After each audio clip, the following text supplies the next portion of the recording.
Welcome in, have a seat. Kick back and relax, cause it's that time of the week. How's your day? Was it great? Well, it'll get better with Otalku Cafe.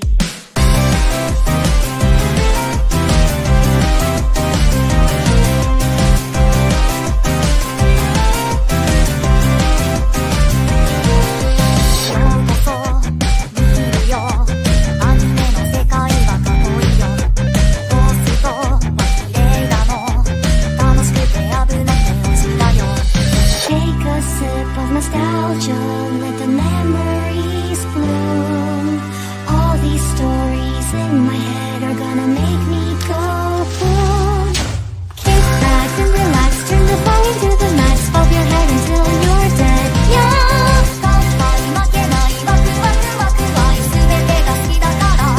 Yeah! Kick back and relax, turn the volume to the max, bob your head until you're dead. Yeah!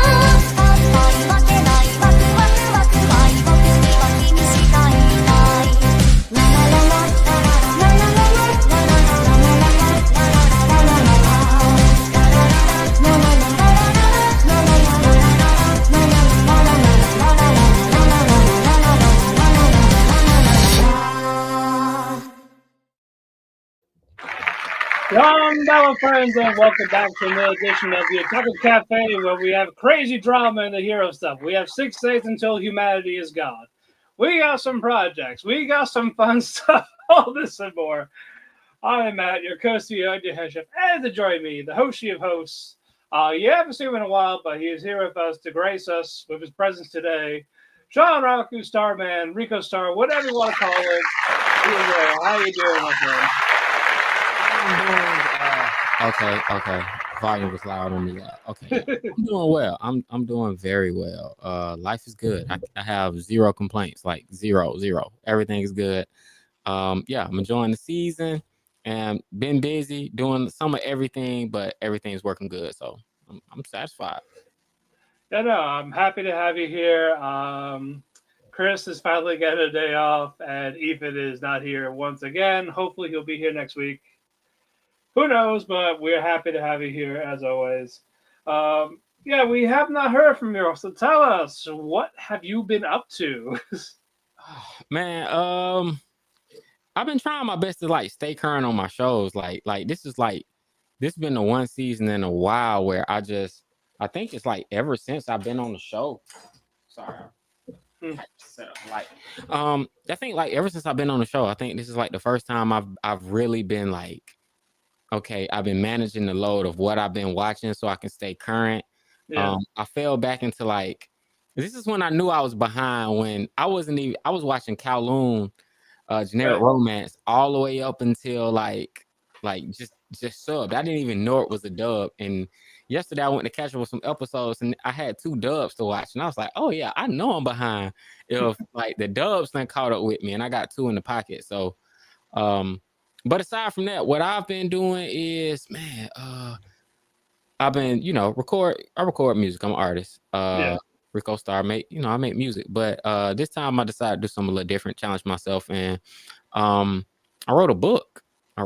So a lot of my spare time between trying to keep up with these shows is let me write. So I've been taking time and just writing, getting ideas down on paper. I scripted out a whole light novel. I was inspired by light novel, since that's the little hot. We just happen to have it here today for the lovely viewers. The viewers, Rico Star and the Curse of the Khaki Colored Kid. So, what made you want to write this go around? I'm actually curious. So I know you've done music, so I don't care what inspired to do a light novel writing for this one. Man, I think the truth about it is I've been wanting to write for a while, but I think we live in an age now where we have AI tools that can like really help when it comes to like, if you suck at grammar, if you just want to get all your thoughts out there, and you can really use, like, editing is so much easier now. So now that I can now it's like it's really nothing holding me back but just really sitting down, having the idea. It's like, dude, you don't even really have to worry about punctuate. You still gotta like use all your grammar tools, but I mean, like if you I a do mistake. that with my articles. Yeah, I use Grammarly to help me out with Yeah, punctuation or bro, it's like I'll write a whole bunch of stuff, and then when I paste it in my Google Drive, like Grammarly, it's like, yeah, man, you have 136 errors, and all I have to do is just hover over them and hit click, click, yeah, click, like click. suggestion type. Yeah, Yeah, and just come through it, then read it again, and you know, want to know if I want to keep it or not. So it's like what really made me want to write something this time around is um I wanted to challenge myself with the music. I wanted to create a parable or allegory to the music, to like the verses and songs themselves. I'll tell anybody, it's meant for you to, this book is meant for you to like listen to the music, and then when you read it, you'll notice, wait a minute, oh, some of the quotes that the characters are saying are actually song lyrics. Like right. many of them are song lyrics. Like, so because the songs and the verses came first, and then I took that and each song I created a chapter based on what that song was about, which was really challenging because the music came first, which means that when I made the album, the sequencing of the album mattered more than anything. Because now, if I don't put these songs in the exact order, then it's going to really dictate how the story comes out. So, I don't know. It's like I've been a fan of anime, manga, fantasy for like my whole life, sci-fi, and Right. you know, I didn't have the tools or patience, or you know, I would love to draw this out and just make a like a graphic novel, but it's like, you know, I think it's much easier to just write it, just write the idea. I have a lot of peers who are writing like children's books, and I was like, I don't want to write a children's book. Like, you know, I want to write something a bit more challenging, something that can like people can relate to. So if the music is everybody's not into hip hop, and you know, and just everything that comes with that. So I think having something that's a little more palatable, you know, fiction, and you can really relate to, is really digestible. It's like you can strip everything down. Like I can blur the lines of culture when it comes to creating like a fantasy world. So I feel like, let me create something in this fantasy world that I enjoy watching so much. Let me stop being a spectator and kind of like just write it. So I planned out a book. The first one's out next month. Volume 2 comes out. Volume 2 is called The Return of the Khaki Colored Kid. It's a 4-volume thing, right? Right now it's 4. I might keep going, but at this point, I really depends on how you feel, how the story goes. Right. I planned out 4 books in total of this series. So it's the Curse, The Return, The Fabric, and The Imagination. So the third book has been written. I finished writing that one like last week is when I finished writing it, editing it. The first one is published. The second one is in the final stages of editing. The third one is written, but it's not edited. And I haven't started on the fourth one yet. I still got a lot of music, but that's not scheduled to come out to September. So I got like a good 3 months to really, yeah, I got like 2 solid months to really, I got over 60 days to come up with beats, music, ideas, and get that down. So I'm not really worried. But I don't know. Summer's coming around. I kind of want to finish the fourth book before Kaiju number 8 comes out. Like, you know, before summer hits, because summer is so many shows I want to watch, and summer's gonna be packed. It's gonna be packed, and I think that's really what I'm doing, taking advantage of. Spring is better than the winter season, as far as the quality of shows, and I didn't take on more than 15 shows. So it's like, okay, I'm back at 15 and I'm enjoying everything I'm watching. It's not like it last season where everything was work. Most things were work. This season, like everything I'm watching is like, okay, I'm enjoying it. And it's still a couple that I plan on binging. Like I at some point I plan on binging and catching all the way up on Apothecary Diaries and just catching that up. So when the finale comes, I can still jump into the conversation. So that's the finale is 4th of July weekend.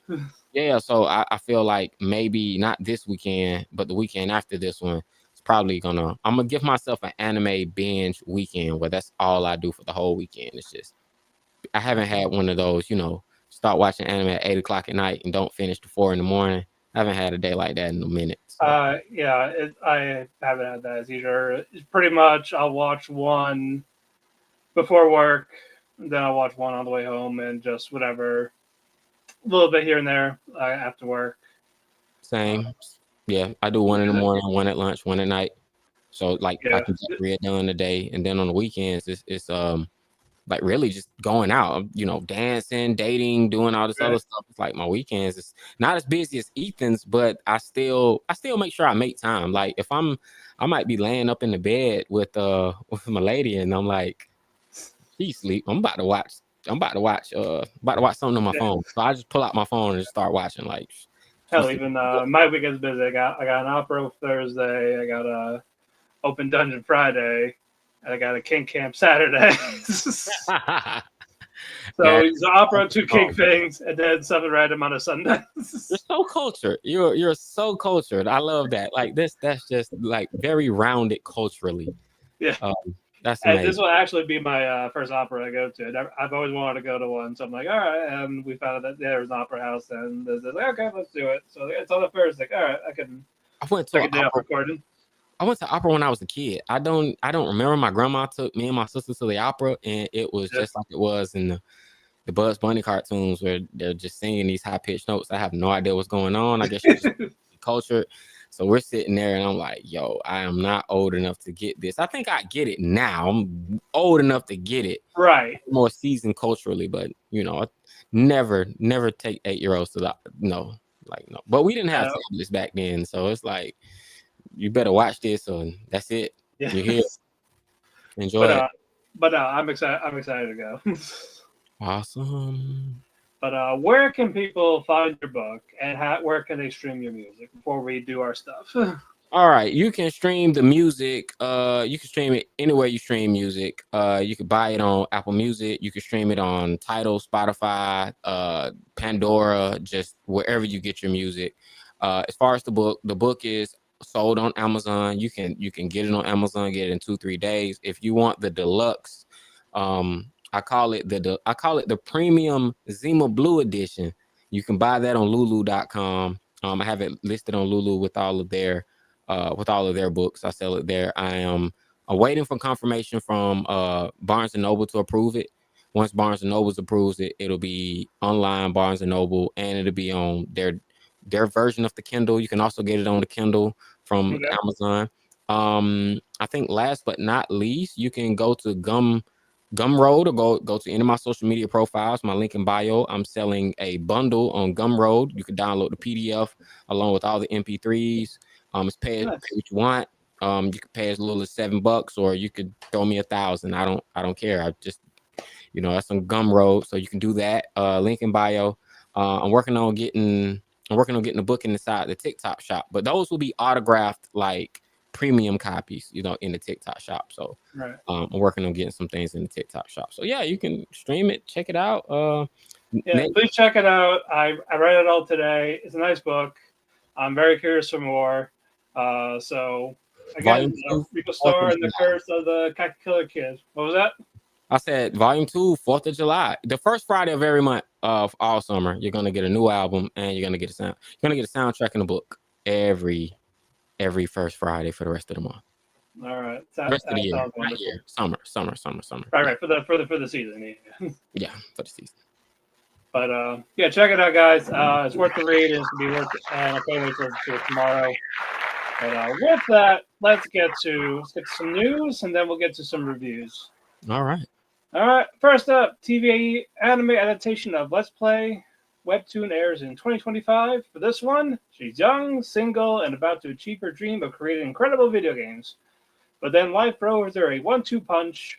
A popular streamer gives her first name a scathing review. Even worse, she finds out that same troublesome critic is now her new neighbor. A funny, sexy, and all too real story about gaming, memes, and social anxiety. Come for the plot, stay for the doggo. The main girl here looks like freaking Futaba from Persona 5. Like glasses, hair, the headsets. Like, goddamn it. Webtoons is taking over. It is the Webtoon thing going on. Something happened to Rental Girlfriend that I started laughing. Do not look it up, people. Oh. Yeah. The manga, Wash It All Away, is getting a TV anime in 2026.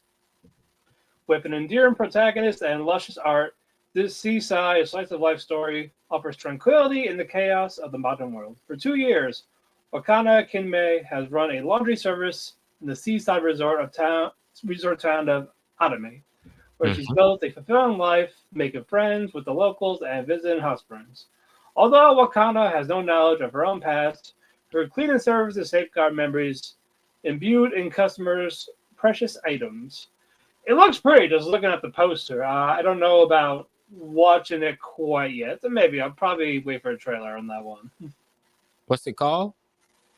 Wash it all away. Wash it all away. Yep, it's a slice of life drama laundry island anime. Oh, okay. So I don't know. Again, looks could be the same, and who knows? What else we got here? Yami Shibai 15 season 15 announced for the summer 2025. Man, I am really behind on those. I stopped at like What? season 9. It's like a horror short story thing. It's like 3 minutes. It's like in Okay. weird drawn art. It's like ghost stories. Some of them are good, and some of them are just eh. It depends. It depends on the story. So those are, yeah, again, they're hit and a miss are fun. Let's see. Toei Animation launches Eterna Animation brand for original productions. So I guess for any original original anime content, it'll go to the Eterna Animation brand. So let's see what Toei does with that. We don't know what their official projects are quite yet. I'm sure we will find out in the near future for that one. Let's see. High School Idol Girl Club 3D anime movie announced.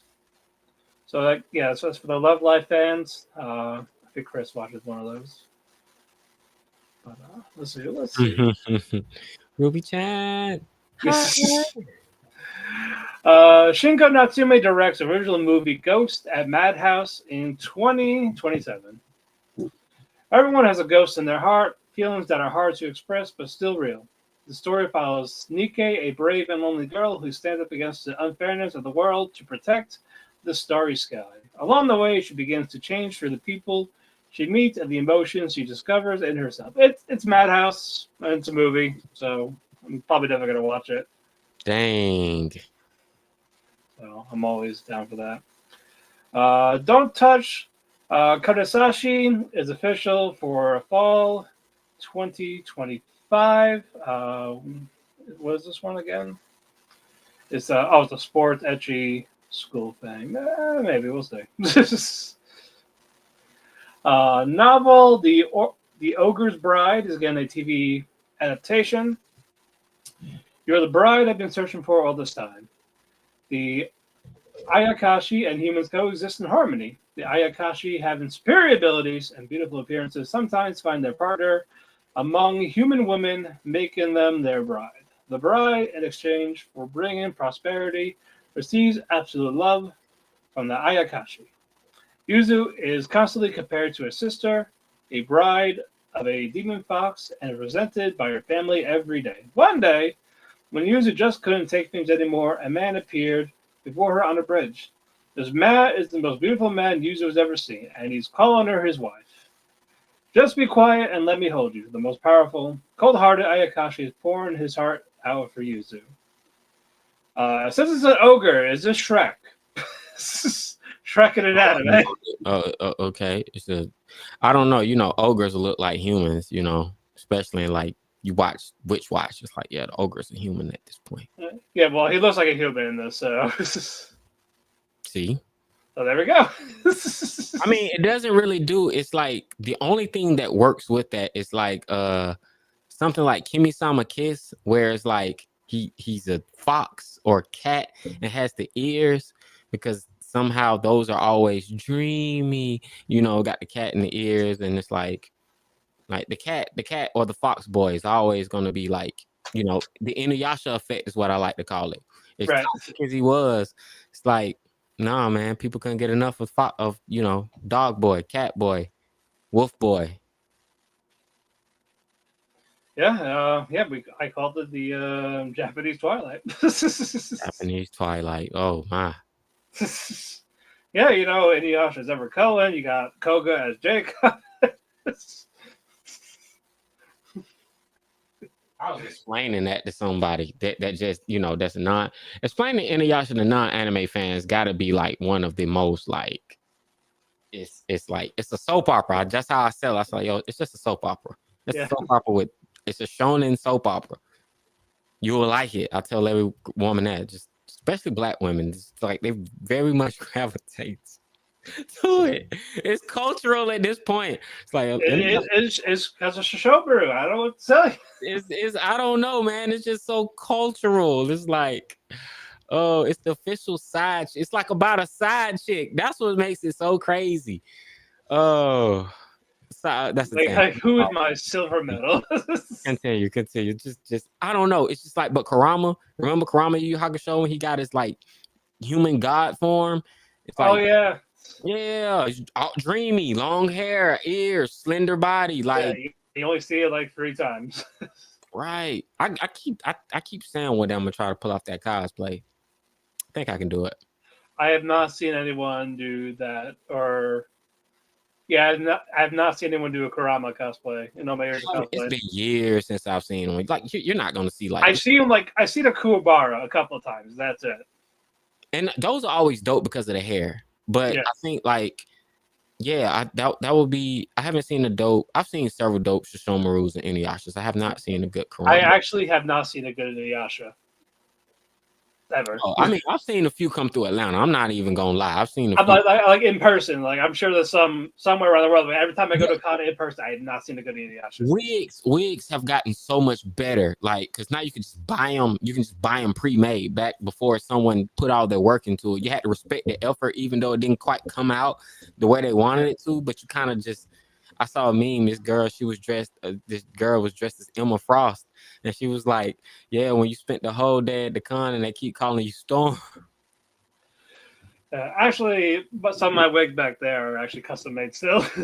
No, and I'm saying like I think the custom wig things is like people got techniques and things down better. So it's like nowadays it's like everybody's always, I heard the saying like the first person to go over the hill takes all the arrows. So I think all the arrows have been shot. Someone has did that trial and error to come back and say, look, you can go on TikTok and make a bomb wig. Like, right. Yeah.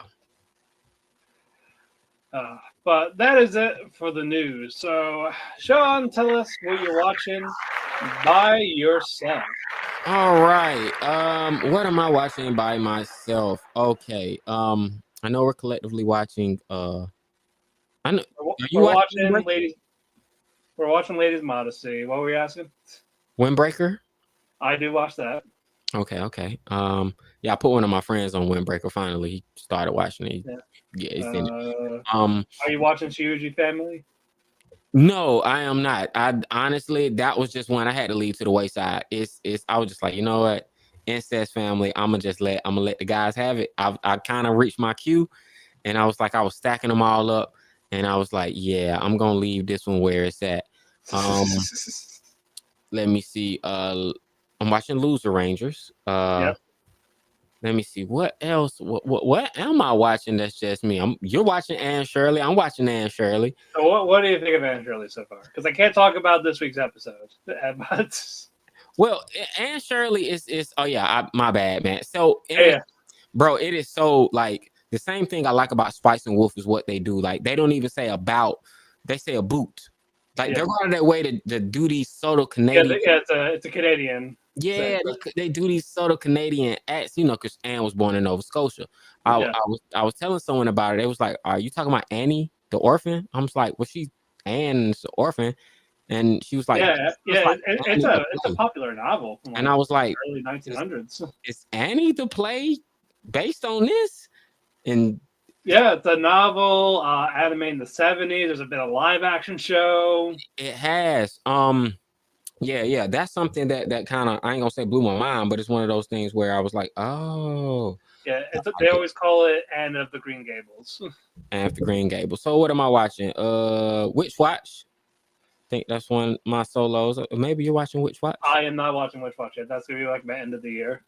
Yeah, Witch Watch. It's 24 episodes, so it's not gonna even count for this season, but it's an enjoyable show. It's really fun. I'm glad I saw Ethan on it. If it was a 12 episode thing, I would have picked it up. Because I dropped like 3. Are you watching Gundam? I'm watching. Yeah, we can talk about Gundam. We got Sword of the Demon Hunter, Kowloon. Yeah, I don't think I'm watching anything that you're not watching. I think anything that I am watching, unfortunately, that's not like dual dubbed, simply dubbed is, I kind of got behind on it. And that's just because of, that's just how it happens sometimes. It wasn't a plan. It's just, that's how I like Fire Force. But most of everything else is dual. I'm not waiting on it. Old Country Bumpkin to Master Swordsman. I wanted more from this show. I will say this is one of those shows I kind of wanted more. They could absolutely go into like Rudius, like it has this edge. Yeah, but it's fucking Paul. Like it's his dad is reincarnated again, and he has a harm here. And that's all it is. It's just like, so Paul got reincarnated as a teacher, and all of his students. And I just think it's weird, dude. It's like none of y'all got a paternal like relationship with this man. None of these girls look at him like a second dad, a uncle, a big brother. It's like they all got trained under. It's like accidental grooming. It's like incident. It's like it's incidental grooming. That's all it is. He just. And one thing I do like though, he doesn't cross the line. He's like, look, man, I knew you when you was a child. I taught you how to do the sword. I am not feeling you that way. We good. Just we can fight together. We can hang out. We can have this whole professional relationship. But shout it, little girl, I knew you when you was 12. 10 years later, now you 22, and you trying to come at me, but it's a no. It's a no. And it's one of those anime. I was like, man, where are the moms? I know there's a hot mom somewhere. Like, come on, this dude. But I thought he was 30 something. This dude's like 45, 48. So he's pretty up there. So it's like, but he's just so humble. No one believes he is who he says he is. And that's what's frustrating. It's like, yeah, man, I want you to battle the such and such. And it's just like, bro, everybody that he trained is the people y'all want him to like fight. And it's like, I don't know. This anime has so much potential, and it's just wasted because all it is just his former students fawning over him and him besting everybody with technique. And I'm like, y'all could really make this a super like fun adventure anime with action and high stakes, but they just won't. It just won't. I'm disappointed. They just won't do it.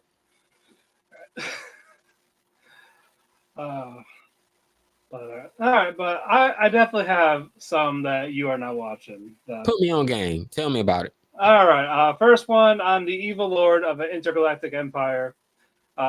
Basically, the premise was Liam in his past life, his wife cheated on him with his boss. His boss framed him to get him fired, and he did not have the will to live. So his evil spirit says, "Oh, I can make them suffer, because I feed off negative energy. But for you, I'll help you out.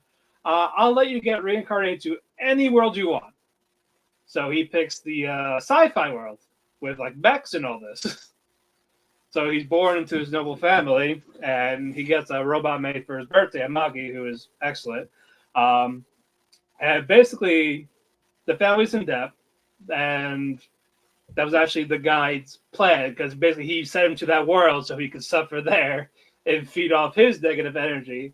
But it just keeps on backfiring. Like he gave him the worst mentor, all this, but Leon keeps doing stuff to make his planet thrive. And he'd get really pissed off about it. He even got pirates involved. And basically every time Liam tries to be evil, it just does not work for him being evil, because even though it's his face, I want to be the bad guy, damn it. I want to be this evil man. I want a harem. I want this. Nothing works. Yeah, it's I want a tub full of sake, and they're like, "Oh, cool, yeah, you can have that, but you're not gonna drink out of that, are you?" What? It's contaminated. What would put a purifier in? Well, then the alcohol's gone. It's just water. Well, I want a whole room full of meat. You want cooked, smoked, raw. It's gonna. Who's gonna clean that up? It's all right, fine, forget that. I want a harem. Okay, how many women do you want? 100. 100? You can have 1,000 here. That's normal. So that's too much. But he's the evil lord. Yeah, and he's like, and he's also voiced by Vanitas in the subversion, but so I keep hearing Vanitas.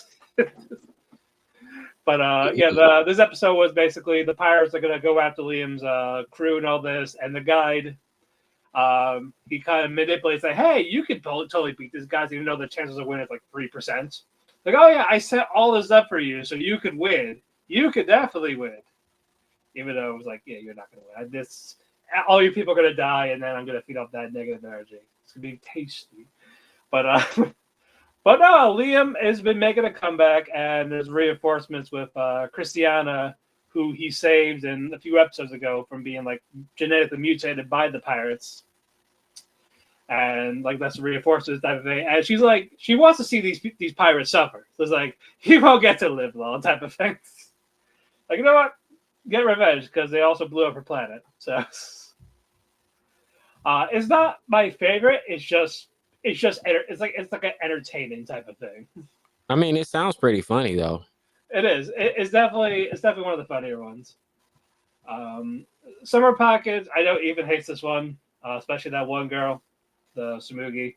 Y'all were talking about Summer Packets. I never heard of Summer Packets until y'all started talking about it on the pod. Yeah, it's the same person that made Clenad, Angel Beats, The I Became a God. Oh. So it's like, all right, he does all these drivers. Okay, I'm pretty sure it's going to happen here. So far, it's been happening. But the latest character, Samugi, I think none of us were really crazy about her. I know Ethan hated her, like, jump off a bridge type of thing. But at least. Yeah, but maybe Chris made a good joke for the Helena boss. It's ghost fuckers, because he's kissing these ghosts. He's not gonna. He's not talking about today. I had no clue. I was like, "Yo, what in the world are they talking about in the group chat?" He's not. He ain't gonna beat these allegations of kissing these girls that are essentially ghosts from like past lives or something. So that happened with Kamome, which is our favorite one, and then this happened with Samugi. Summer Pockets. Yeah, but Hairi wants to give Samugi like this best summer. She has like a week left before she disappears again. And so their plan was basically, let's enjoy the whole year within 7 days. Like this day we'll have New Year's. This one, Valentine's Day, like all those yearly events, they're going to do it in that week. That way she can actually enjoy it. And it'll end with like her birthday. Oh. Yeah, and yeah, they had Hairi, Samugi talk about like how much they love each other. Samugi did a song. I know Ethan hated it. I was like, if it's a character, I can see why it's annoying. Like she does nice lyrics, but in between them, she does her Mugiu, like over and over again, Mugi, that type of thing. I'm like, it's her, but stop. Don't do it. I just looked it up, and I absolutely see Ethan's appeal with it. I'm like, oh, it's one of them shows. Who does this show? Studio Feel. Yeah, it's a visual novel. Summer Pockets. Yep. Yeah, and like he like when he's talking to these girls, like they eventually vanish after a certain event. They go back to, I guess, Spare World, wherever they call it. So I'm like, man, like just stop fucking ghosts. Stop kissing these ghosts. Yo, this studio has done some heavy hitters though, so I'm like, oh, okay.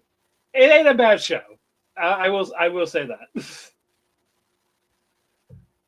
But that's why I'm still keeping it. Do you watch Uma Gray? Which one was that? What's it called? It's called Uma Gray, Cinderella Gray. I do not. I was scamming MAL, right? Just trying to like make sure I can remember the names from all the shows I'm watching and the characters. It's like a top show for the season. I just saw that. I'm like, wait a minute. This is the only show that's non-continuous that's ranked above an 8.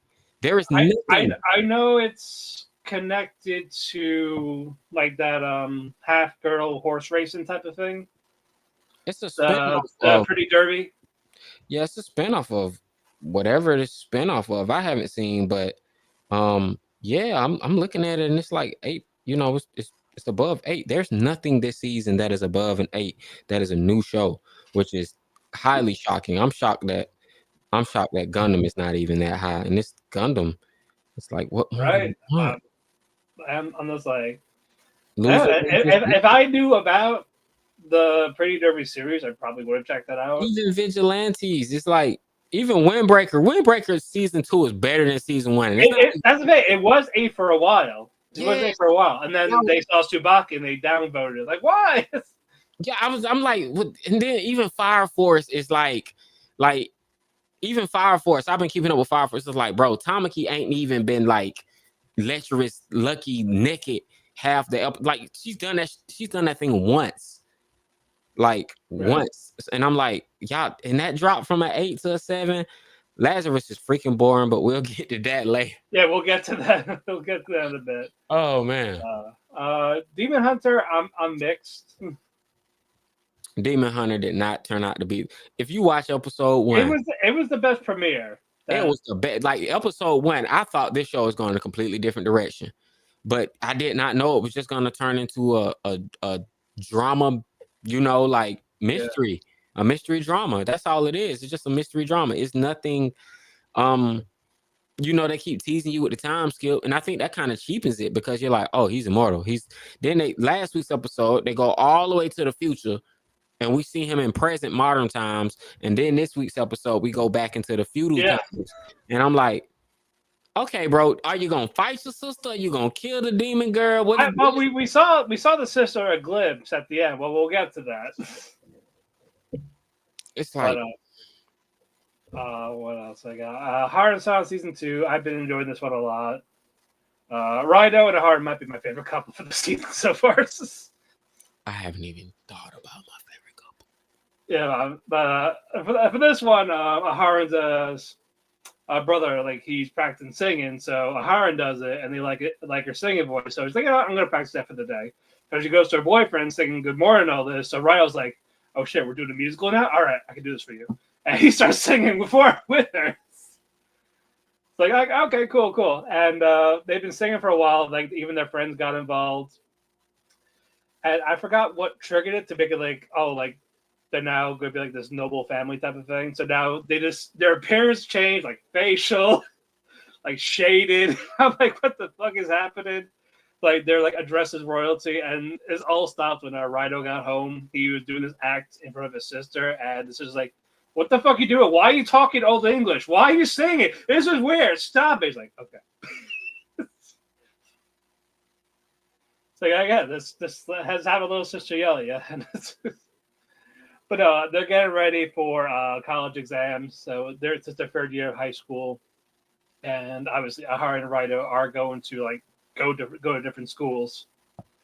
But they're still gonna stick together, even if the distance is temporarily. Shiunji Family children. Someone made a move on old Arata. It's just about the money because I did give it the first 3 episodes. Like, look, I just didn't go further than the first 3 episodes. I did give it the first 3. Honestly, it's one of them shows that they would have dubbed it. I probably would have stuck with it. It's just like, bro, no, I'm not. It is dubbed. It's not a single dub. Oh, okay. I guess when I started it, dub wasn't out yet. Yeah. Yeah, now it is. Arata found Oka. Fujimatsu, she sprained her leg. She thought about why she wanted to go there. She wanted to visit where their mom and dad met, basically. I mean, they're adopted. I mean, it's not technically wrong. I just kind of feel like how y'all raise brother and sister, and then y'all just cut that thing off and just be like, yeah, we gon'. I can see. You can't just switch like that. Man, she cute all of a sudden. I can see if the plot was like that. The dad was like, look, I'm leaving him all my money. Yeah. And if you want the money, you're going to have to marry him. That'd have been a nice little interesting little twist on it where it's like, yeah, you got to marry your stepbrother and he got to like you back if you want to get you want to get the money because he's leaving it. That'd have been the little crate, guys like, yo, I'm rich. All y'all adopted. Y'all 2 twins. And then he's the only boy. He's not even the only boy, but he's the only boy everybody seems to want. And it's Yeah, because Shion has a girlfriend. He's popular already. Yeah, so it's and I wouldn't even go to school and brag about that. It's just like, dude, we knew your sisters. Now it's like, bro, like no one can know this. Can we move to Kowloon and do this? Can we move to Hong Kong? We can't do this in Tokyo. Everybody knows in this prefecture. What's funny, the one with the most balls out of the girls is the younger one. She's like, I was kind of glad we're all not related. That way I can go after him. No, because in episode 1, he's like washing her back in the tub, and I'm like, yo, this is like on all levels. What's up? Like that's your little sister. You were washing her back. Now it's like you gon' come on, It's I don't know. Go after the hot college one, the boundary. Go at the boundary. I could not suspend my disbelief enough to even laugh at it because I was like, nah, bro, this ain't it. No, I'm not in the mood. That one just it kind of hit me. I was like, when they got back, Arata had the fever, and when Oka went to go check on him, she actually talked to him while he's unconscious, basically with the fever, how she actually loves it, and she actually kissed him, but no one saw it. No, she gave him that kiss, and as she left, you see Arata's face, like, what? Why did she do? Like, what? Like, I was sleeping, and then I wake up, I feel lips on mine. I was like, why? Because he's trying to not think about it. It's like, I just want to be siblings. Like, I just want to treat them like siblings. No, you don't. This is like, I promise you, if I do watch this, I could 1-to-1 name all the tropes that I saw in quintuplets that they're probably using. And that's one that you just named one. I was like, oh yeah, that happened to quintuplets. But it's the same person that writes Rent a Girlfriend. Right, Rent a Girlfriend? Yeah. Yes, same author. Oh, same author. Okay, he got a type. All right, yeah, he got a type. Next up, Apothecary Diaries. I love season 2 a lot more than season 1. Well, obviously, Mad was kidnapped, and basically one of the guards like, like, is she trying to escape? It's like, no, we'll try to escape, but she kind of took the blame to not let the little kid get punished, because they're going to beat up the little kid or the guard that was watching her. So Mad Mao brought it under his breath to the antagonist, Old Hag.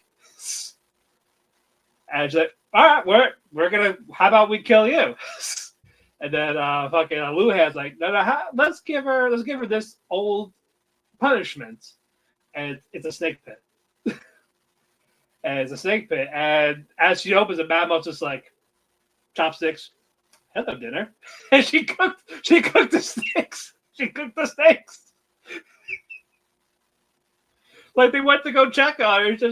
She has a kebabs for the snakes. Like, oh yeah, it's good. Oh, it's good. How you doing? But Jinshi's army is going to the attack, to go into this fortress to get Mao Mao back and basically defeat the traitors.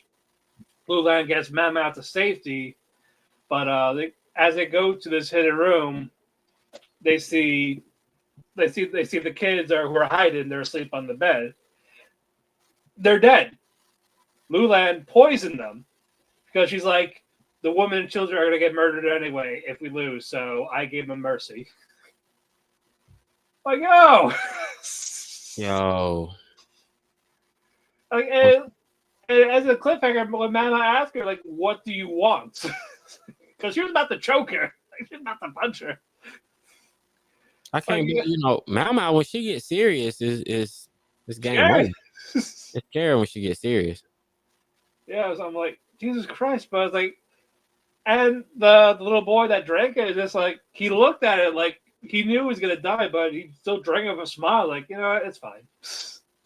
That man out there studying astrology.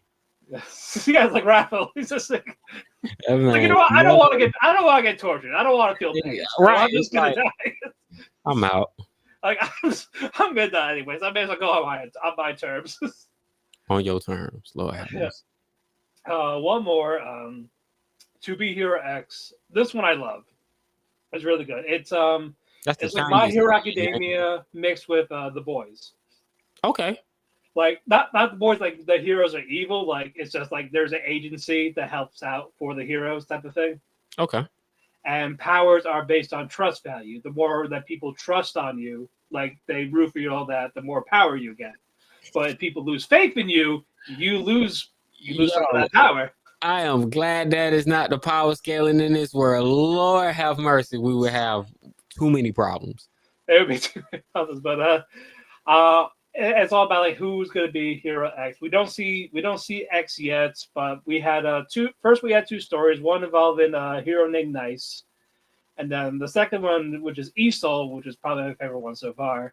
And they all end in just crazy cliffhangers, and it's like, what a major thing happens after Nice's arc. It's like, what happens next? No, they go to the next hero.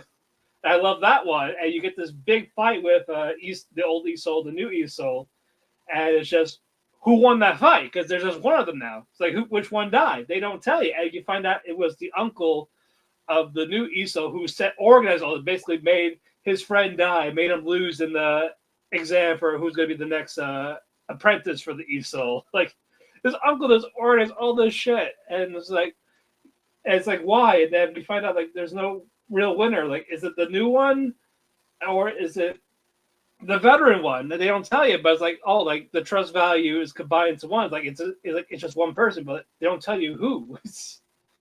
And for Lucky Cyan, she's an idol girl, and her thing is like she's very lucky, like good luck type of thing. And she befriended someone who had bad luck, but and they were in the orphanage, and people kept abusing her good luck for their fortune. And eventually she left, and a hero agency picked her up. I was like, you know what? Like, you're not going to be like at a church thing, and I'm maiden. We'll make you an idol.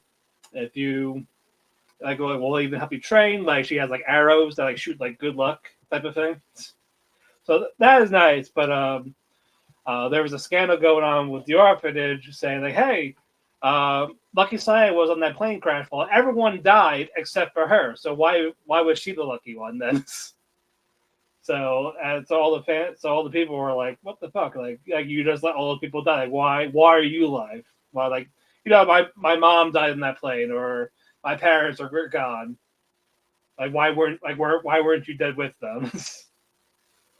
But there's like, but we find out like what actually happened. Basically, the people on that plane, they were like, we're saying like, you know, like they gave her luck, like, so like, you know, like, hey, like basically that final message, like, hey, can you tell my daughter this, or tell my husband this, like they want, like, she's alive to give those people like that last message of closure. Right. And like she was fighting like the old priest that was, because he had so much negative energy, like going back, like getting that past behind her. She was able to save the guy with the bad luck. I think his name was Lou. Like, save him, like, because he was going a little crazy too, because the priest was like feeding him lies to, like, you know, to make his bad luck go out of control. Mm-hmm. What I also like about this in general, like, there's a mix of 2D and 3D, and is always, but with the Lucky Cyan arc, it's all 2D. With the Nice and Esol, you got a mix of 2D and 3D, and it just, the way they do it just works. I did post a clip on the Facebook group, so you can look it up. You'll see what I'm talking about. Okay. It's really good. It's a single dub. Sub dub, Chinese, it's all that. It's 24 episode. Yeah, this one I really like the most, probably, but I can't grade it for spring. Oh, it doesn't end in time. Yeah, it ends after summer, so it's 24 episodes. Yeah, well, it's in production for like almost 2 years or so, because they've been hyping this up for a while, and it's a spin-off series, like, because there's been like two, like To Be Hero and To Be Heroine. Okay. Yeah, but you don't have to watch this to follow this. That's the good part of it. Okay. It's always different characters. So yeah, definitely. If I had to recommend one to you, this would be it. All right, 10-4. All right. Now we can get to some together. Let us. Where would you like to go? Gundam. Let's go with Gundam, the G-Quux. How you feeling about G-Quux? Man, I love this series. Like it's honestly like I've always been on the fence about UC Gundam series, right? Because they're just like they overhype them, and there's this legacy that's attached that people just the nostalgia hits, and people are just They love their Char. they just love it. So after I think after I seen Unicorn and a couple other ones that just kind of I was like, yo, I'm like, oh, they're okay. Right. I was like, the creator of Fooly Cooley was like, yo, I'm doing a Gundam series. I was like, Fooly Cooley, same guy used to work for Gynax? Like, yeah, I'm doing a Gundam series. Oh, he's the one that's doing this? Mm-hmm. Oh, that's amazing. Yeah, he's like the only one from that studio who didn't join Trigger, who just was like, nah, man, I'm doing my own thing, which he Trigger affiliated. Like you can look at the animation and was like, man, this probably would be a Trigger anime, you know, but hello, Max. Welcome. How you doing? So I love how it's, I love how when they showed the classic Gundam characters like Char and everybody, Lala. I was happy for Lala last week. yeah, they look so good. Like they mix the animation, they keep those characters one to one. But then when you see Yuzihara, you like, oh, she's definitely a unique character. Like between her and Nyan, I mean, 2 episodes ago was like the climax, like the straight up climax. Like, girl double crossed her. She took the Gundam out. She's like, "Yo, you saw the Kita ass." You like Shiunji? I like Shiunji. You like like Shawty, you done got naked for Shiunji on the Gundam, putting your titties on the Gundam. Like, ooh, it's cold, and I'm like.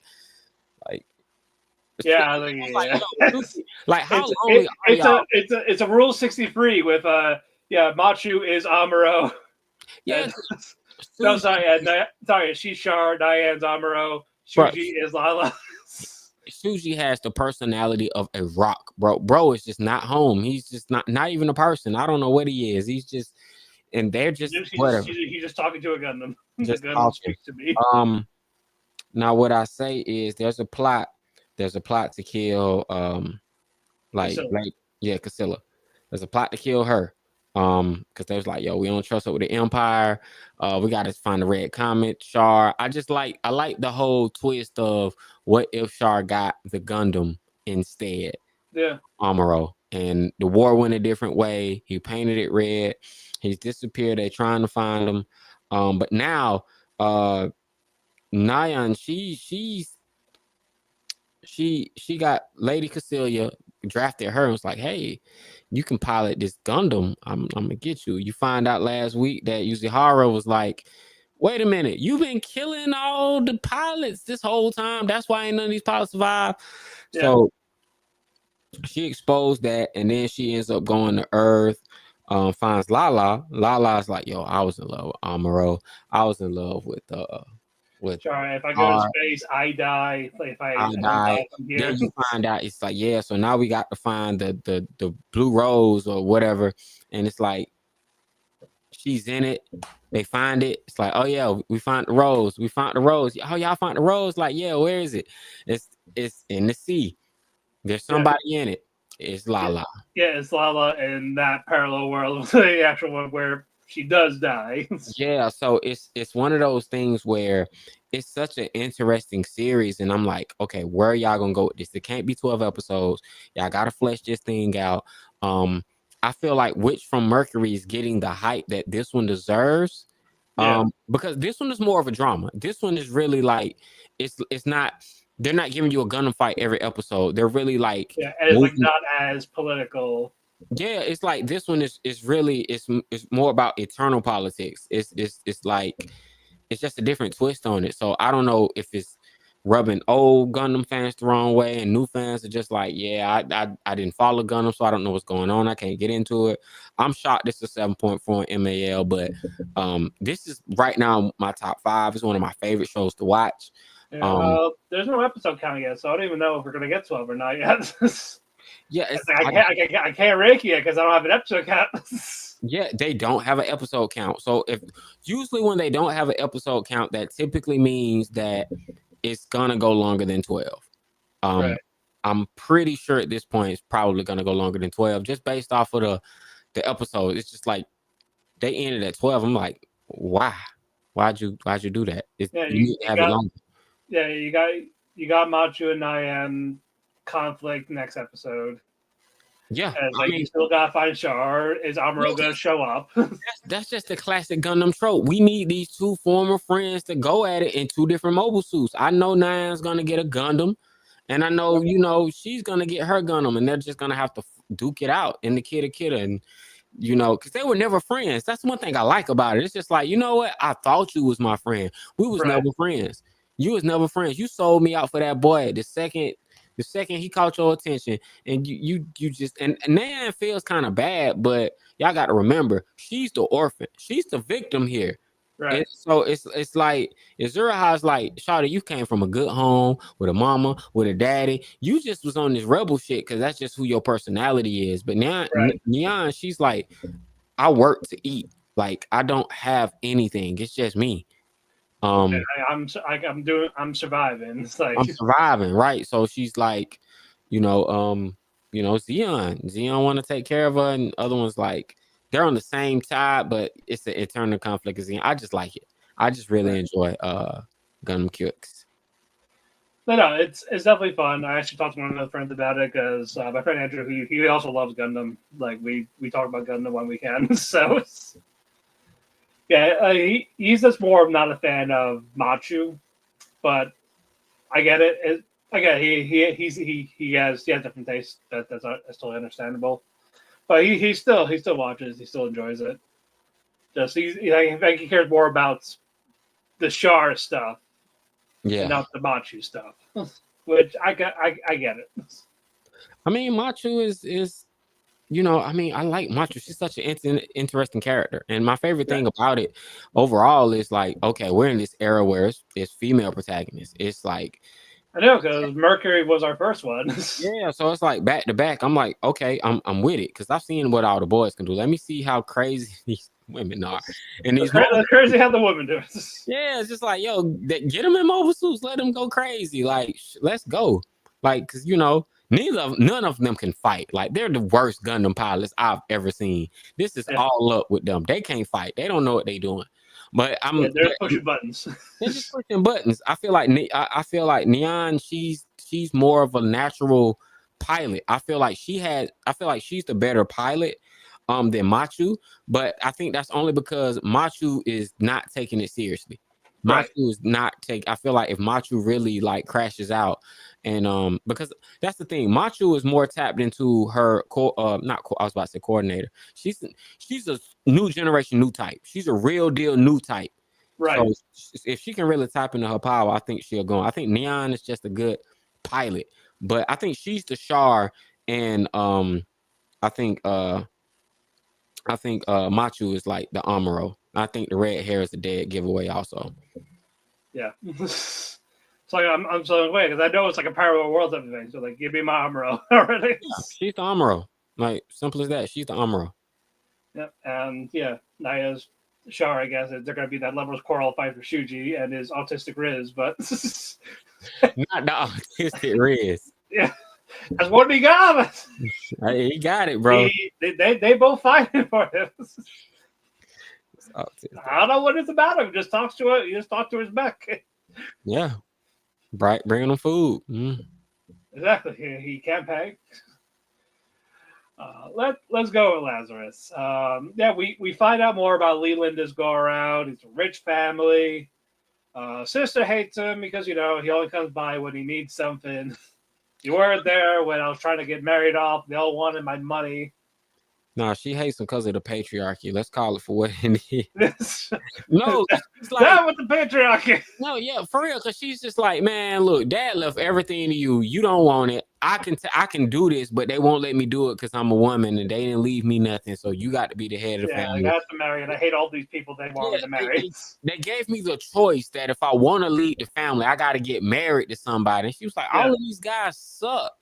Like, she was like, I'm just done. And she, like, Leland is like, he left home a while ago. I'm like, Leland, like, how old are you? Ain't you like 15.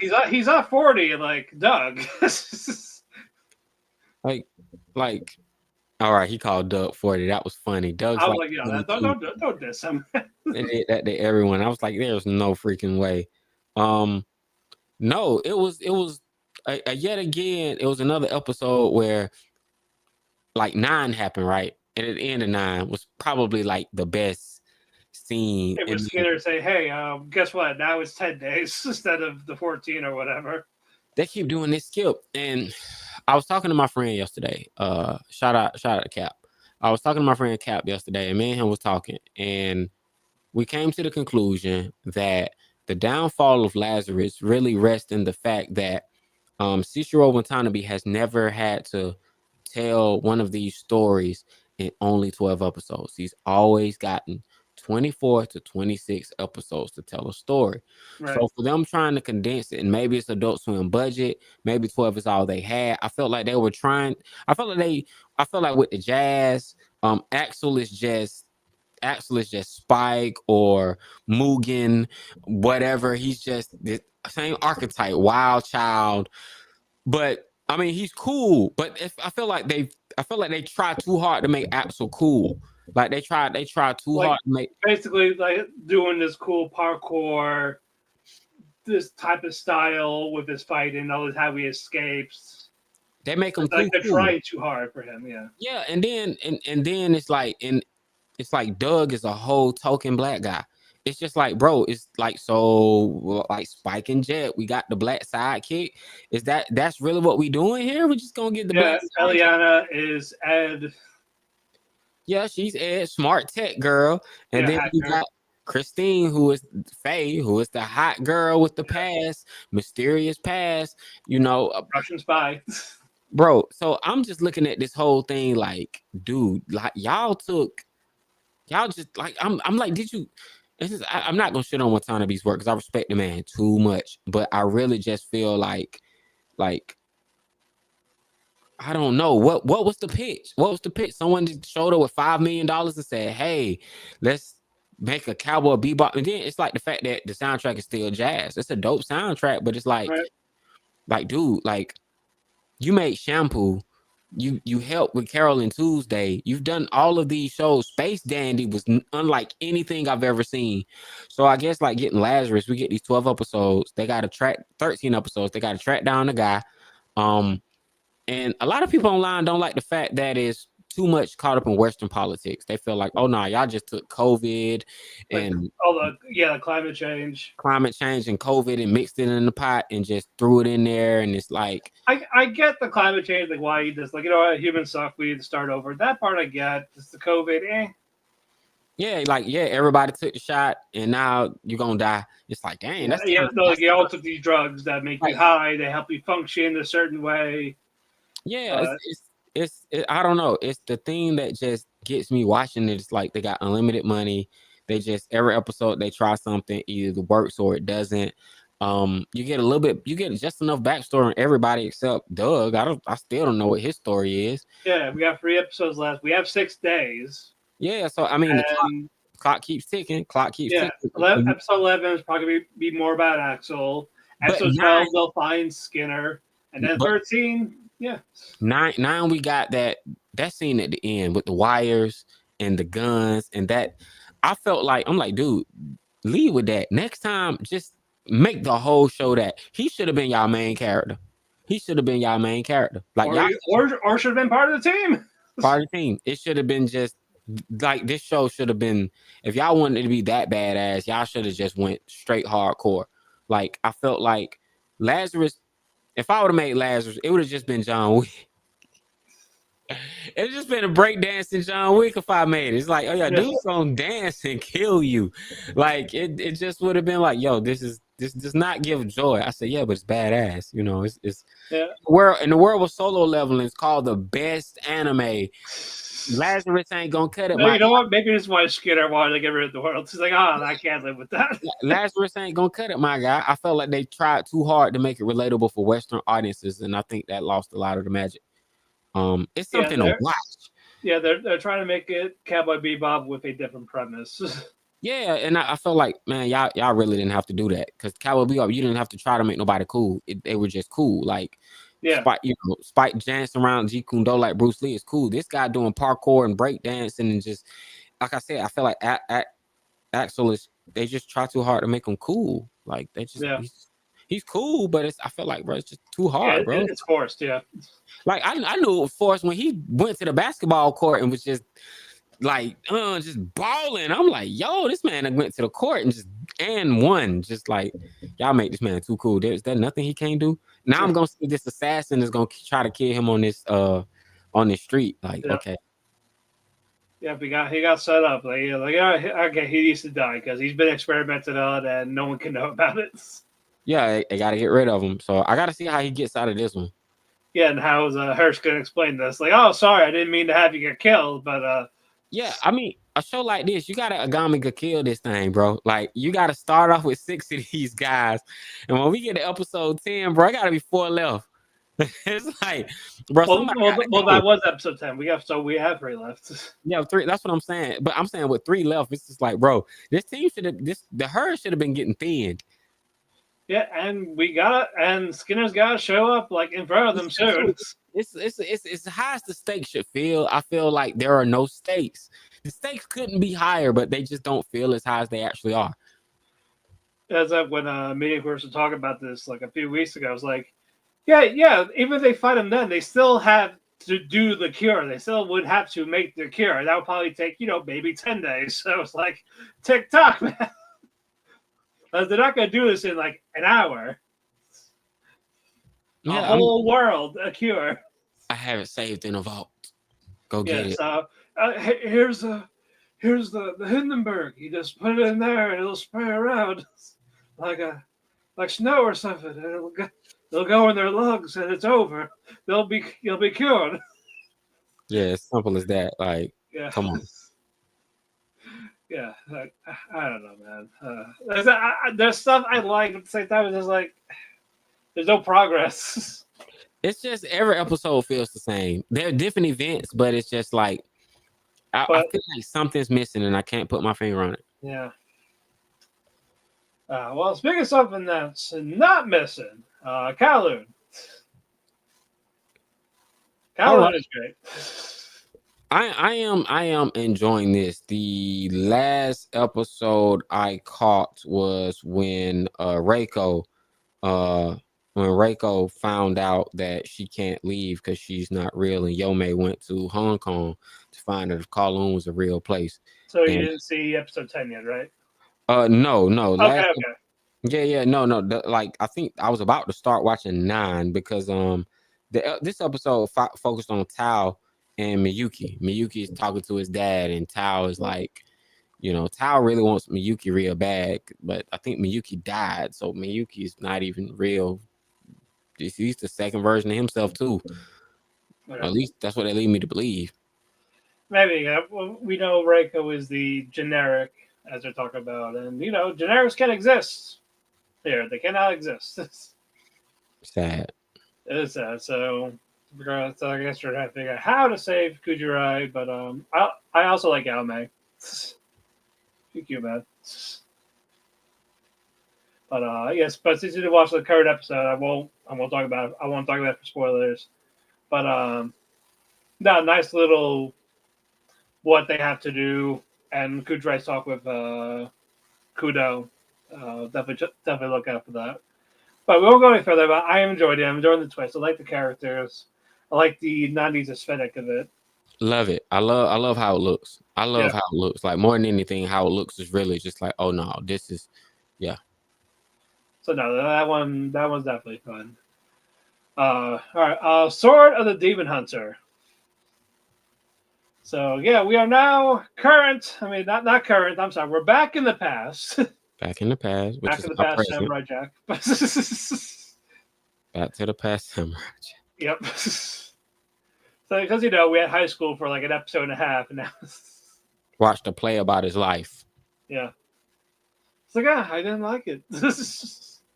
Like, how do you know? You weren't there. Like, ha ha. Joke's on you. But Jinya is talking to Ofu, but there's a guy going like, "Hey, have this new sake. Come join it. It's really good. It'll make you beat your wife. It'll make you not go to work. You'll feel alive. You'll just want to drink." No, see, first thing I noticed about the sake was, depending on who drank it, it hit different. First guy drinking, he was like, "Yo, this stuff is too strong." Second guy hit it, and he was like, "This stuff is nasty." Then Jinya hit it, and it's like, "Bro, this is weak." And it's like, just weak sauces. I'm like, "All right, hold on. It tastes different depending on who drinking it. You can't convince me that's not the case." Nah. Yeah. I thought the angle they were gonna go with that is like, spirits have spirits in them. So I'm like, oh, okay, so this is what kind of demon piss y'all drinking? Like, where's this? That's what I thought they were gonna do until we saw what happened at the end. But I mean, that's where it really looked like it was going. It was just like, don't drink it. Like, it's demon piss. Like, that's what I'm assuming it is. But either way, the people that do like it, all they want to do is drink it. Like, the guy doesn't want to go to his job. The other guy, Jinya's neighbor, was yelling at his wife, like, "Go get me more drink." Went from yelling at his wife to beating his wife. Yeah. Like, but I mean, it's one of those things where it's like, bro, this is just alcoholics. Like, yeah, it's like, come on. Does it see how it is back then? The whole episode is about malt liquor, dog. Like, yeah, they're getting that old Hennessy. That's all it is. It's just like, oh, so malt liquor, yeah. Like, that's it. Like malt liquor. Like, what sake bombs? Like, I don't care what kind of sake this is. It's just like, y'all got MD 2020. Like, honestly, I would love to make sake. I just gotta figure out how to do it. Like that. I'd love to make my own. I do like at the end there was, a little bit of action. He just had to get to the. And fucking Akisu helps out. No, because dude, cussing me lady, he was kissing her butt like, "Oh, finally you can pour me a shot." Now he strung out on this stuff, and it's like he in his sake den, just drunk, laid out, and I'm like, "All right, yeah." Zenji's like, "Oh yeah, I got promoted. I don't want to go." Like, you lady, you're an old hag. Yeah, just like, dude, you better go. Stop playing.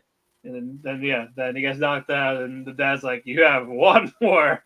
He's like, "Bro, I'm gonna give you one more chance. I heard about the situation. I'm gonna give you one more chance, but do not fuck this up." Do not, as he will throw him. He was about to. He was ready. I saw that death glare.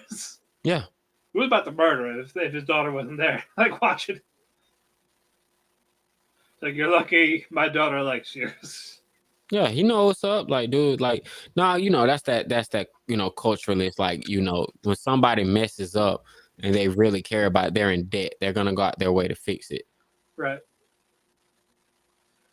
But it was a nice action with Jinya and Akisu. They're trying to figure out like the source of this. Mm-hmm. And Jinya got this uneasy feeling.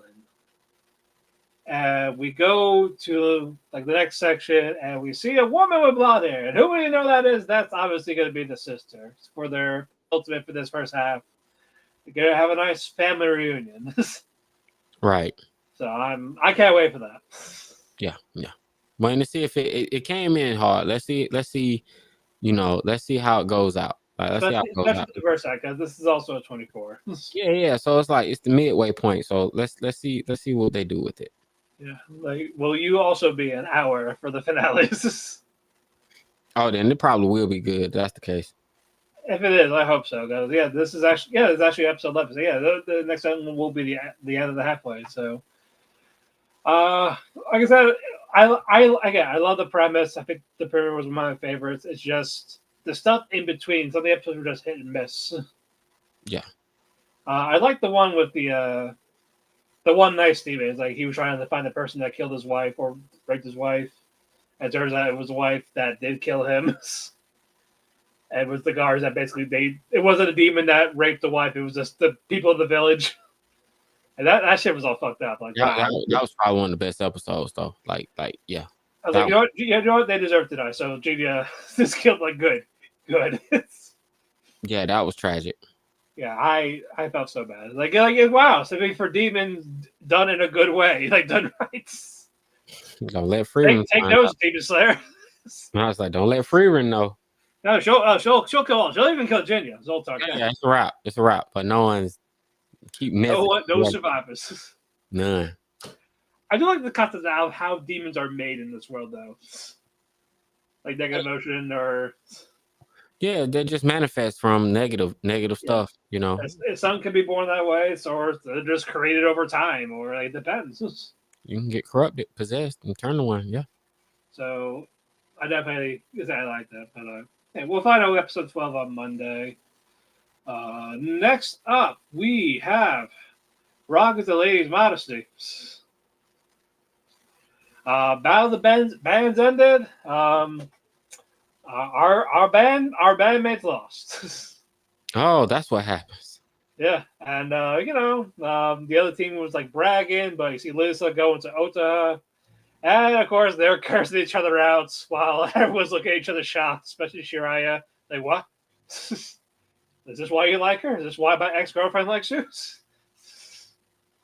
Like, they're all yelling. They go the other band like, your song sucks. You're just coasting with feeling like you're loving the ex. No, you suck. And you, bassist, like, who do you think you are trying to cut us off? So just yelling all around, and the other bandmates are like, you know what, we can't take her. No, we don't need her. Actually, I was like, about you can stay with them. It's like, and they even keep telling her, like, you're better at the bass than you are at a guitar for all Shiraya. Oh, yeah, because the last episode I saw was when she was just like, no, you play the guitar. I want to see how better you can get, newbie. Shit, I spoiled. My bad. He cussed her out. Like, how dare you call me a noob? I literally was watching that before I was watching the pod. Like, my bad. It's cool. I diligently was trying to, like, that's the one I was trying to, like, catch up as fastest. So it's like, considering I was on episode 5 yesterday and I'm like on 9, you know what I mean? I'm like, what, 8? Yeah, I'm on 8 or 9. So it's like, so I got like 4 in, like back to back to back to back. Like, I was watching that one, like, I had no, because I don't know how I even fell behind on it. Like, I binged like the first 4 episodes. No, I binged the first 5 episodes in one day, and then I think life got in the way, and I was like, yeah, Starman, you got to keep going. And I was like, oh yeah, I just need to keep going. But this one is definitely fun. This is definitely a fun show. Love the animation with this one too. Yeah, they do CG well with the performances. Yeah, and facial expressions on top of that, especially with Lily Sanota with their faces as they're like strumming, jamming out. Yeah, they do a good animating, like the finger movements of the guitars and like playing the instruments. That works pretty well. And this is totally a Yuri show. You can't convince me otherwise. But this is, especially with how the other classmates like fangirled over the main girls. I'm like, come on, girl school, yeah. So it was like, you cannot be straight in this academy. If you are not joining. Yeah, at least be bi. But they haven't even drawn any male characters. I don't think I've seen a male character yet. Except no, the only one is the dad, and he bounced. Yeah, because I was like, aside from the episode when they played in that band and turned out that little local band, that was it. It was just like, oh, so y'all do have guys in here, okay? They're around somewhere. But there's Windbreakers. I love this, and I agree with you. I don't see anyone beating Tsubaki right now for best boys. No, man, because Tsubaki is like, the thing is, it's like, just from the fight and everything, and not to mention Tsubaki's doing all this with heels on. Like, that's just, I think that's the most important, impressive part. It's just like, yo, Tsubaki is out here. Like platform heels, yeah. Full on drag, kicking y'all ass, like, bro, like I'm talking about when he punched Tsubaki in the face and like makeup came off on his hand and he licks it and spits. Like, bro, that's makeup, gross. Like, yeah, like Tsubaki. I feel stronger when I wear this. Yeah, Tsubaki's like, yeah, man, I'm doing it. But I think that's why I like the episode with the old guys, with the old couple, because it kind of it was about building Tsubaki's character and how Tsubaki became Tsubaki. Like, look, man, this is how I Like can love love yourself, myself. acceptance. This is how I love myself, accept myself, and free. And then it's not lost on it. It's just like, oh, just because I dress this way, don't mean I'm not gonna beat your ass. Like, that's the thing that like really gets you. Just like, bro. It's like, because Sabaki is like, you know, like, oh, okay, yeah, you'll talk trash to Sabaki, you'll try to talk shit, you'll try to, you know, be disrespectful, but Sabaki On site. like, it's just like, hey man, I ain't not, you should have been, hey, I'm gonna look at you like, bro, you shouldn't have been talking smack. I also love how he had his two husbands like clear a path for me. That's like, boys, like, yo, Yeah, it's like, nah, I ain't gonna lie, the pole dancing threw me off. I'm like, all right, man, look, bro, y'all grown watching this high school boy on this pole. Why is y'all throwing money at this high school boy on this pole? Y'all adults are wrong. Y'all drinking. they're like, you know what? We support you. If you're just dancing, you're not stripping. You're just dancing. That's it. Got a skirt on the pole dancing. Got off the pole. Oh, I girl. don't think it's a skirt. I think it's just regular shorts, like short shorts. Oh, shorts. Okay, skirts. Yeah. Those were skirts. Those were skirts. Yep, skirts. They were skirts. Yep. You know, and it gets called the big sister to what was her name? Yeah, Shizuka. Yeah, Sakura or Hakura, whatever you want to call him. He I like the fact that even though he's the main character, they're giving him the back seat to really like grow and in depth. Like he's learning even just in observing it from what hearing how they see fighting. Yeah, he's a leader, but he doesn't know how to be a leader. He's a street fighter. Yeah, he's usually alone. He never had like a team or friends or anything like that. Yeah, he's just straight up like he's Yusuke Urameshi without the cool factor. He's just like he's straight green. So he really has to learn how to become to fight. Because I would think Hayato would be the leader, but Hayato is like, no, man, like he's cool being the background. Cool the background. Akiko, he's learning to fight. So that's the cool thing about it. And they're all underclassmen. So that's what makes it so good. Like they got into this art. They beat old buddies. So Tsubaki beat old buddies so bad. Helped them up. Apologize. Like, I'm sorry. It's okay. Yeah, he's like, hey, like, look, I want to help you out. Like what? I could probably knock you out. I was like, let me help you. Like, how could I help you? He told his backstory. He was just like, bro, I'm not a bad guy. I'm just poor, bro. I'm broke. That's why I never consider the villains. Like, they're just trying to make ends meet. Like, that's all they have. Bro, I'm just. No one's gonna help them. So this is not personal. Yeah, this is not personal. I don't even care about old girl, bro. This is a job. Like, I just want to feed my crew. Yeah, I just he just on this, like, if I eat, you eat, we all eat, which is pretty admirable. It's just like, bro, you started a gang.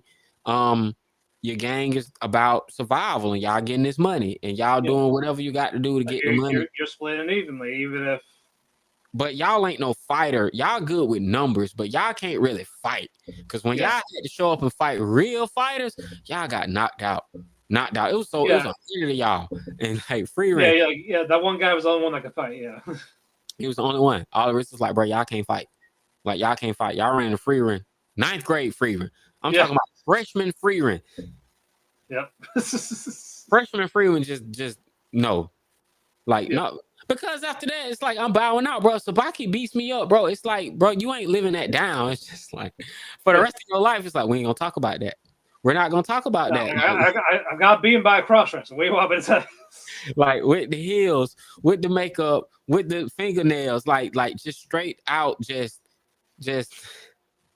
that man blurred the lines of every freaking thing and just showed out. And that was probably just my favorite moment because that fight was like. It was all kicks, so you got to see Tsubaki's style. So Tsubaki's just like I can take a punch, but I really can kick.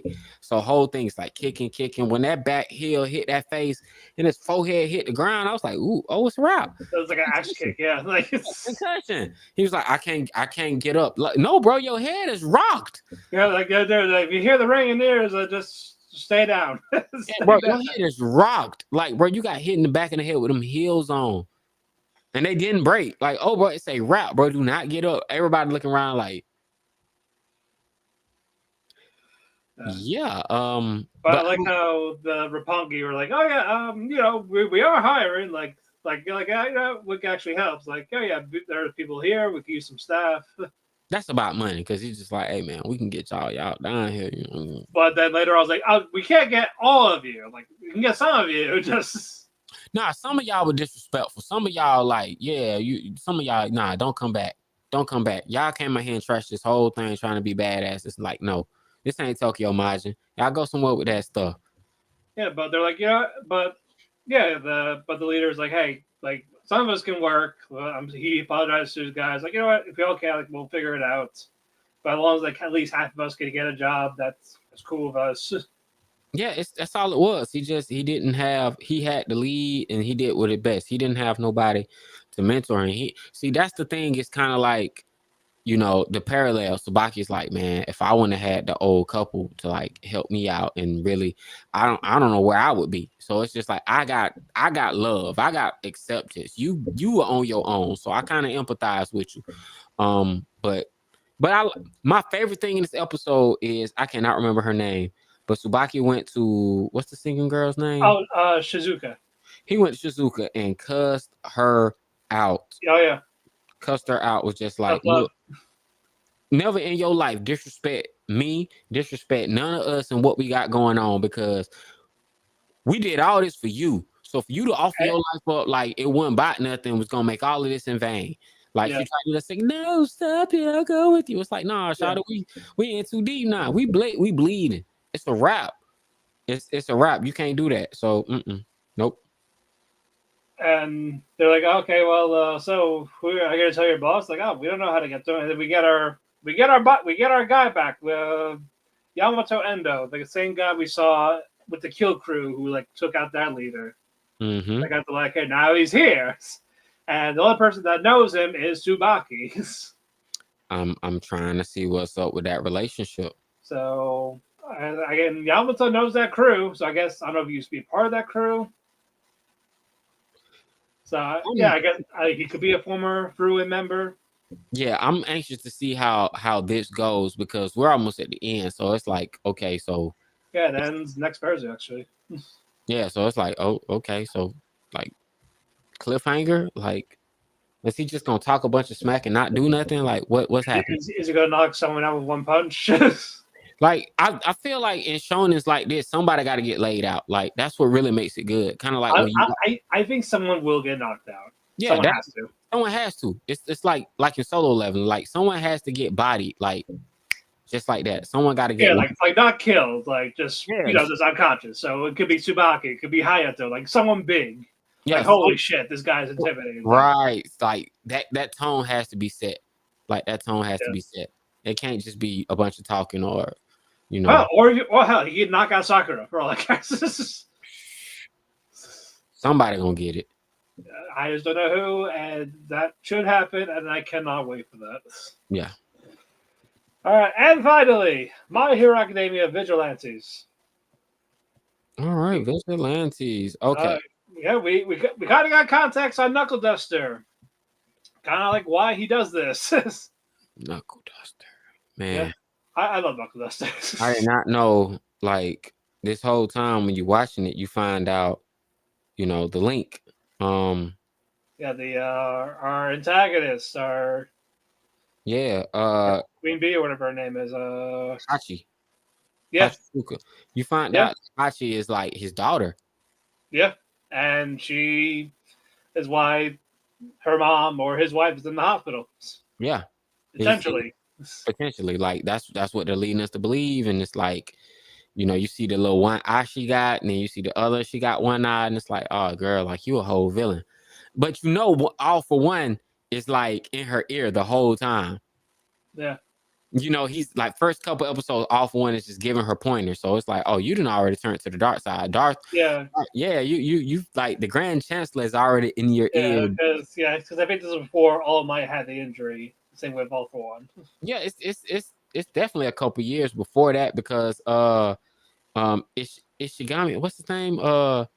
His brother is not even Ingenium. Oh, Ida, yeah. Yeah, Ida's brother is like he's not even injured yet. Like he's in prime condition. Yeah. I like how Yeah, this. and this was before Stain became Stained. Yep, that which was badass, by the way. He got his nose, but it broke. Knuckle Duster broke his nose so bad he cut it off. Yeah. He's like, yeah. I said he could have crossed the line. Didn't say I would. Like, Yeah, so yeah, now I'm curious. Like, where's Koichi now? Or yeah, man. Pop Step. This episode was about Pop Step got invited to a new opening of a shopping mall that's on the roof they of want this her to building. perform. Yeah. They want her to perform, and it's her first real like major performance. And because it's her first major performance, she, She's nervous. yeah, right. She goes to Koichi about, hey, Koichi, I need you to give me some advice. Should I do it? And he's like, I don't know, but I know the perfect person to help. Calls Makoto. Yeah, but I love rivals. Yeah, she feels some type of way about Makoto because she's like, man, I think Koto. She thinks she has like a thing for Koichi, which I don't think she did until he saved her the week before. When Yeah. he straight up like just saved her. I think that's when it's like there's more to this kid. Like he's a real deal. Like he's the real hero. He's a real deal. He does the right thing because he wants to. I think in her eyes, it's like, you know what? I could probably mold him into one of the greatest heroes ever. Or like, Like, I could probably get you with like America or something like that with but with it's the other American hero. have a boyfriend. Like who she was living with the guy came in with the beer and they were sitting down. She was writing the paper. Like, isn't that her boyfriend? For what? So I'm like, For which person? For Makoto? Makoto, yeah. I'm like, Makoto, you already got a man. No, I think she just manages the that celebrity guy. It wasn't the celebrity guy. Remember the episode when she took his hand and she got his quirk? She was writing down the dude. She came home. Dude came home, was just like, are you okay? She's like, I think I'm losing my touch. Oh, I don't know. Yeah, I know it was a roommate. It could be the dad. I have no idea. I'm thinking like, bro. I mean, they look grown. Like, I'm like, hold on, Shawty, that's your man. You like, And here you are flirting with Knuckleduster.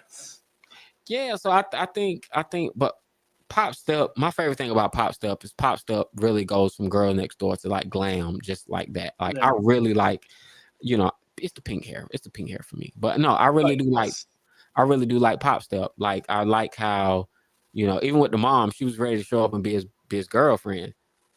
Unprompted too. Like, she I love their thing. I really hope that it ain't got to go nowhere, but I really hope something flourishes. But I like how I'm anxious to see next week. Everything is gonna go crazy.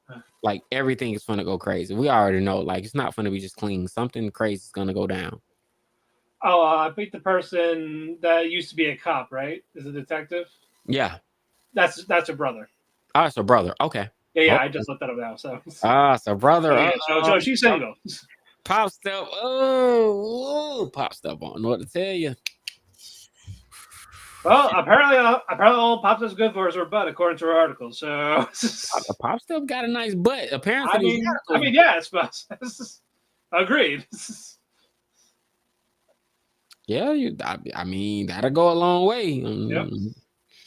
But no, I like the one thing I love about Vigilantes that it does is it really shows the need for the Vigilantes, because you're watching Vigilante like this week's past episode, right? When all the bees started attacking, guy with the Wolverine claws, and you saw the fire. First thing that went through my mind is, oh shit, it's Endeavor. It wasn't. It was his friends. They were out there with like a blowtorch and like a spray can in a lighter.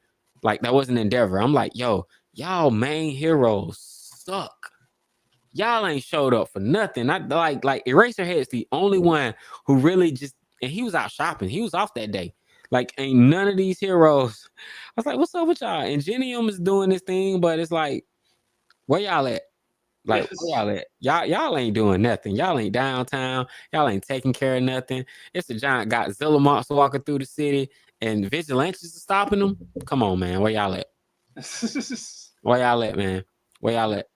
And then y'all got this American hero that got sued in America so many times he had to like fly to Japan. Yeah. like, you know what, this build an image there, like let before cool down here. And it's Like, like, yeah. It's not punch him. Yeah, so he can Chris.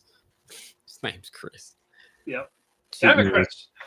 right, cheating on his wife. But no, for Pop Steph, she's gonna get it. Mikado actually helps her out.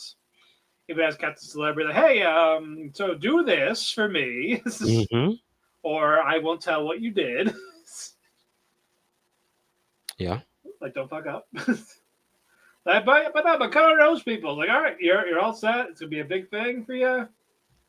Yeah. It's not gonna be just junior high school students flirting over you. No, I think next week it's gonna open it up to it's a fun show. It's a fun show. I like how things are set in this world. It's really, I'm enjoying it. I'm really enjoying Vigilantes. I didn't know nothing about it, but watching it, it's like I guess as the climax approaches for the regular My Hero, I'm kind of like on the verge of burnout. I really need this to hurry up and wrap up because the tension has just been so high. Well, we got the final season in October, so yeah, that's what I'm saying. We got it's coming up, and the good thing is, I think because we got this season the way it is, I don't see no reason why Crunchyroll couldn't or wouldn't make the final season of My Hero not Assembly dub. It better be. I swear it better be. Yeah, that's it has to. Yeah, that will make sense at this point. It's like, yeah, it'll make sense. It was Assembly dub.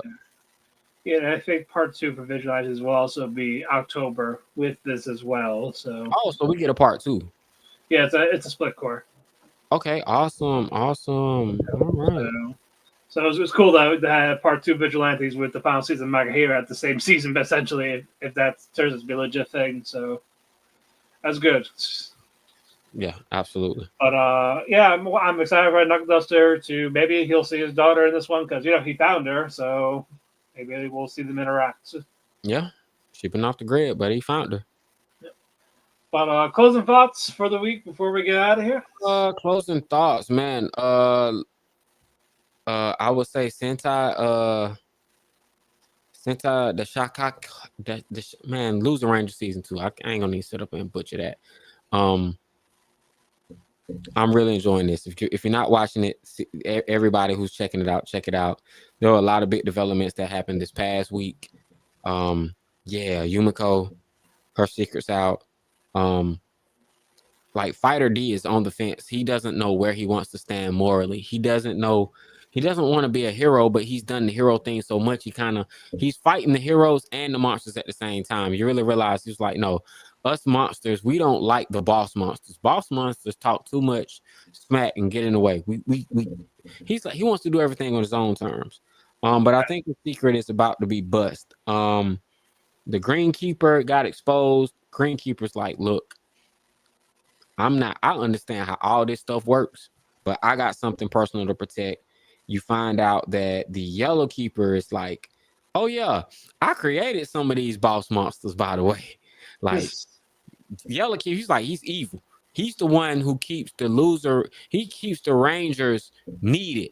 He keeps the threat coming in so the Rangers would be like needed. So he's the Ozymandias of this whole thing. And the Red, he's just evil. Like the Red, just like he's just ruthless. He's evil. He gets the job done. All of this is coming full circle. Especially after last week when Usakubo, you find out she quit, and they got the Monster Protection League or whatever, and they really want. Which is Sakurama. They want him to join, which they don't know is actually Fighter D. But now Sakurama's trapped in the room with Hisui, and she's like, wait a minute, you're not the same guy. Okay, what's going on? It's like all this stuff is starting to catch up with season 2, but there's no major headway that's gonna happen unless there's a big twist that comes in the last 2 episodes. I feel like this one is gonna go into season 3 territory real fast. But yeah, that's one of the best episodes I've seen this week. Absolutely. So yeah, I'm enjoying that. All right, guys, with that, the cafe is closed. Thank you all so much for joining us here today. Follow us on all our various social media platforms down below for Instagram, Threads, Twitter. You can follow me on Twitter, DamonPhoenix12. Follow my Instagram, House Husband Cosplay. Follow Sean, aka Starman, on Twitter. Check out Rico Star. Check out stuff on Spotify. Book available now. Go to Amazon, wherever you get your books. If you're listening to us on audio platforms, please give us a 5-star rating. It does help us out a lot. We want to thank Sean, who is our editor. We want to thank Dershi Radio and WTN Network for hosting us on their social media platforms. So if you want the video replay, go to their YouTube channels or just type in Otalku Cafe in the Google search bar. We're like basically on all over the first, second page or so. But yeah, check out the people that do host us at W2M Net and at Dershi Radio. We will be here next week. I am not sure who will join me. We will find out. It depends on people's schedule. But we will have content for you all as we are wrapping up soon for the spring season in a couple more weeks. And our award show, as of right now, I believe, will be the July 7th or 8th. We will let you know. But with that, oyasumi and good night, everybody. Peace. Peace.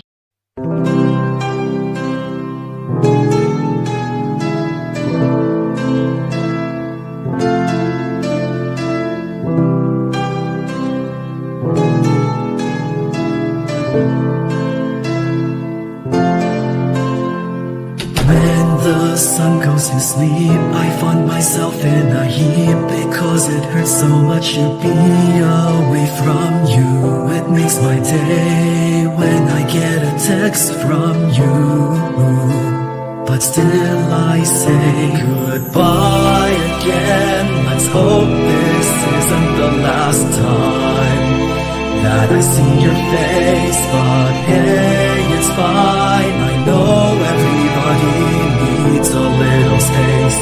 There's no one to blame. Goodbye again. Let's hope this isn't the last time that I hear your voice, but it's your choice. I can't keep you here forever. Just promise me that you'll come back.